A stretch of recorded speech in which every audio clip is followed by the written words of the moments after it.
તો આગળ વાત કરીએ સુરતની કીમ નદીના રૌદ્ર સ્વરૂપથી નાગરિકોને બચાવવાનું મિશન શરૂ કરાયું છે। ભારતીય સેનાએ 30થી પણ વધુ લોકોને બચાવવા માટેનું રેસ્ક્યુ ઓપરેશન હાથ ધર્યું છે। ઓલપાડના કઠોદરામાં ફસાયેલા લોકોને બચાવવાનું રેસ્ક્યુ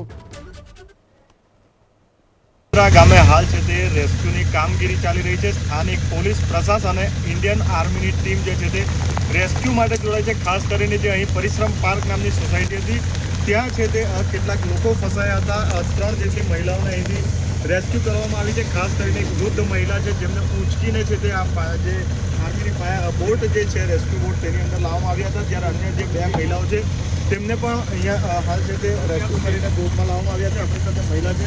जी बताइए क्या नाम है आपका? नाम है शिवानी कुमारी। आप कब से फंसे हो? कितनी बारिश और कितना पानी भरा है? पानी पूरा भर गया है, मेरे गर्दन तक भर गया है और पूरा घर पे पानी घुस गया है, पूरा नुकसान हो गया है।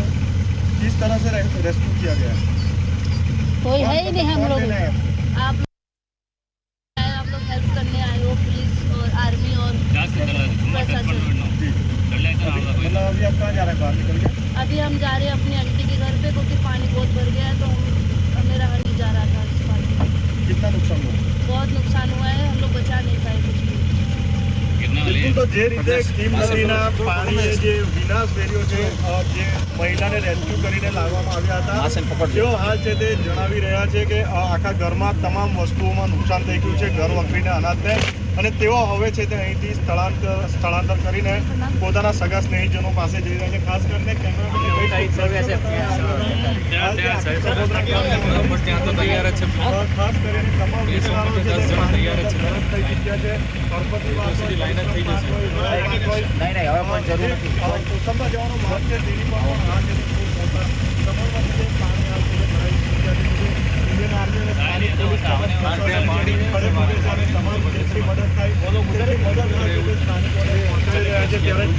રીતના દ્રશ્યો ઓલપાડ તાલુકાના કઠોદરા ગામના સામે આવ્યા છે। કીમ નદીએ છે તે હાલ છે તે આ વિસ્તારની અંદર વિનાશ વેર્યો છે।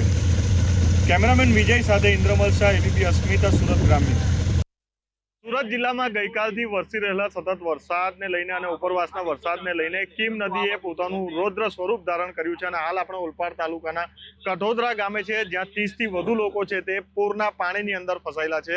કઠોદરા ગામ હાલ છે તે સંપર્ક વિહોણું છે અને ચારે તરફ છે તે પૂરના પાણી ફરી વળ્યા છે। ત્યારે ઇન્ડિયન આર્મીની જે એક રેજિમેન્ટ છે હાલ છે તે રેસ્ક્યુ માટે જઈ રહી છે અને સુરત જિલ્લાની સ્થાનિક પોલીસ પણ સાથે છે। ત્યારે આપણે સીધો છે તે સુરત જિલ્લા પોલીસના એસડીપીઓ છે બીકે વનાર, તેમની સાથે સીધી ચર્ચા કરીશું। સાહેબ, શું પરિસ્થિતિ છે કઠોદરા ગામની અને હાલ શું કામગીરી ચાલી રહી છે?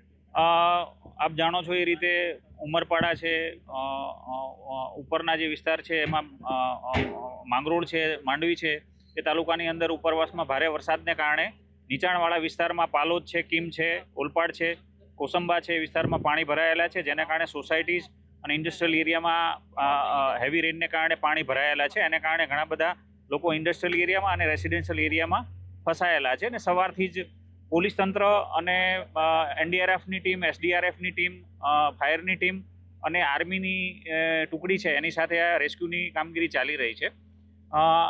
એ પૈકી જે રેસ્ક્યુના જે ભાગરૂપે અત્યારે ઓલપાડ તાલુકાનું કઠોદરા ગામ છે ત્યાં ગામના લોકો ફસાયેલા છે સવારથી, એટલે એમના માટે થઈને અત્યારે પ્રશાસન દ્વારા જમવાની વ્યવસ્થા કરવામાં આવેલી છે। તો એ જમવા માટેનું પણ એમને પ્રોવાઈડ કરવા માટે લઈ જવામાં આવી રહ્યું છે।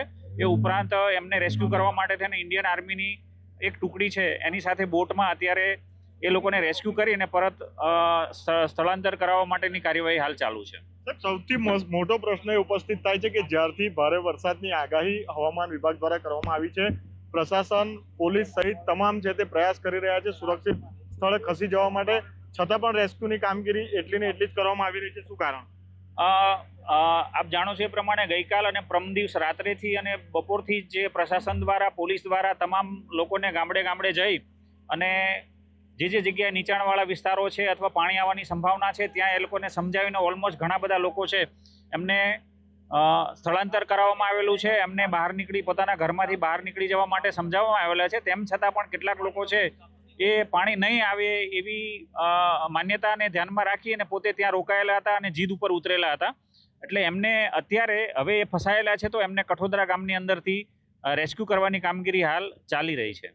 બિલકુલ, તો જે રીતે જે એસડીપીઓ હતા બીકે વનાર સાહેબ તે જણાવી રહ્યા હતા કે વારંવાર સમજાવવા છતાં તેઓ બહાર નથી આવ્યા અને તેઓને એવું હતું કે પાણી નહીં આવે, પરંતુ હાલની પરિસ્થિતિ જે બગડી છે અને તેને લઈને હાલ છે તે રેસ્ક્યુની કામગીરી ચાલી રહી છે. ખાસ કરીને ઇન્ડિયન આર્મીની જે 2 ટુકડી, એક અમદાવાદ અને એક વડોદરાની ટુકડી હાલ છે તે અહીં કઠોદરા ગામ ખાતે આવી છે. ખાસ કરીને આ સાથે સાથે જે જમવાની વ્યવસ્થા છે તે પણ કરવામાં આવી છે, કેમ કે ગઈકાલથી જ છે તે આ વિસ્તારની અંદર છે તે પુષ્કળ પાણી ભરાયેલા છે અને જે જમવાનું છે પાણીની છે તે ખૂબ જ જરૂરિયાત હતી અને તેને લઈને સ્થાનિક પોલીસ સાથે ઇન્ડિયન આર્મીની ટીમ અને એસડીઆરએફની ટીમ પણ સતત કાર્યરત છે. ખાસ કરીને જે કીમ નદીનું જળસ્તર છે તે હજુ પણ કહી શકાય કે નોંધપાત્ર વધારો થઈ રહ્યો છે, ત્યારે પરિસ્થિતિ હજુ પણ વિકટ બને તેવી સંભાવના છે. ત્યારે પ્રશાસનના જે ઓલપાડ પ્રાંત અધિકારી છે તે પણ હાલ છે તે ઉપસ્થિત છે અને જે બચાવની કામગીરી છે તે હાલ અહીં કરવામાં આવી રહી છે. ખાસ કરીને પોલીસની સાથે ઇન્ડિયન આર્મીની ટીમ અને પ્રશાસન પણ હાલ છે તે તમામ કામગીરીની અંદર છે તે જોડાયું છે. સહયોગી વિજય સાથે હું ઇન્દ્રમલ શાહ, એબીપી અસ્મિતા, સુરત ગ્રામ્ય.